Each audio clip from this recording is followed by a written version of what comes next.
really great to be able to go back to Europe. We had so much fun the first time around. It's so crazy. It's crazy different, I feel like.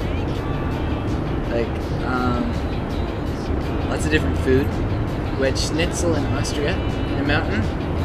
So we won't be going back to Austria, but hopefully we'll get some Schnitzel in.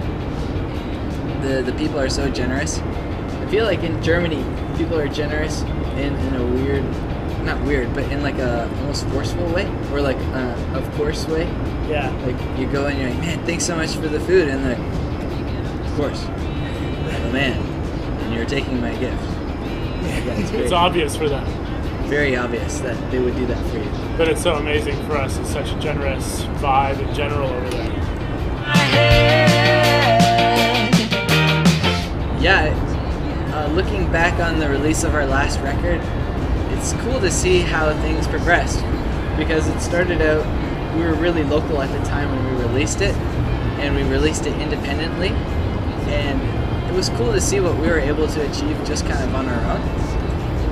We met a lot of great friends who supported us along the way, like Jukebox the Ghost gave us our first tour in the States, and then now we're able to go to Europe because somebody picked up our label over there, or someone picked up our album over there, and so it's been cool to see the progress, and now we're super excited to do it all over again.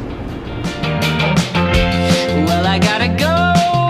Yeah, I mean, it's amazing in Toronto. I mean, we live in Keswick, but in Toronto, the music scene is really tight-knit, and it's like such a great group of friends, especially just being close with the guys in like Tokyo Police Club, Colorado, Born Ruffians, all that like kind of world of bands. They're all like just such great guys, and they love to hang out, and I think everybody really loves the scene too.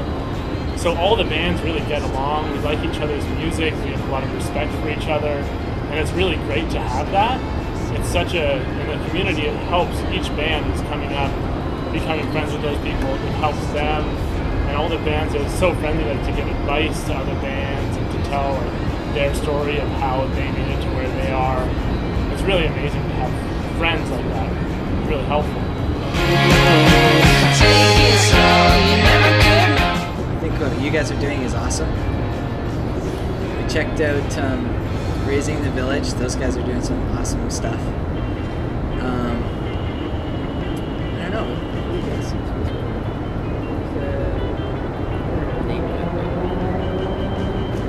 There's a hospice in Newmarket that we've supported before, and that's been awesome. And I think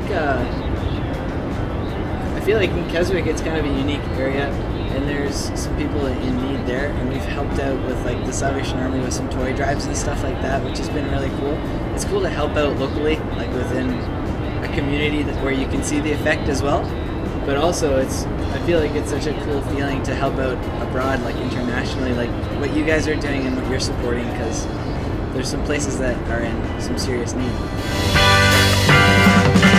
What if we had met from the start? Probably one of the big things was just to commit harder in the beginning. Just like I went to music school after I graduated high school, and then after that I went on a trip to Europe just for fun. If I could go back and see and say to myself the things that I think are going to help me be successful in this industry with the band, I probably would have been more into just joining the band right away and just like hitting the road and just like touring and just doing that right off the bat as much as possible. That's one thing.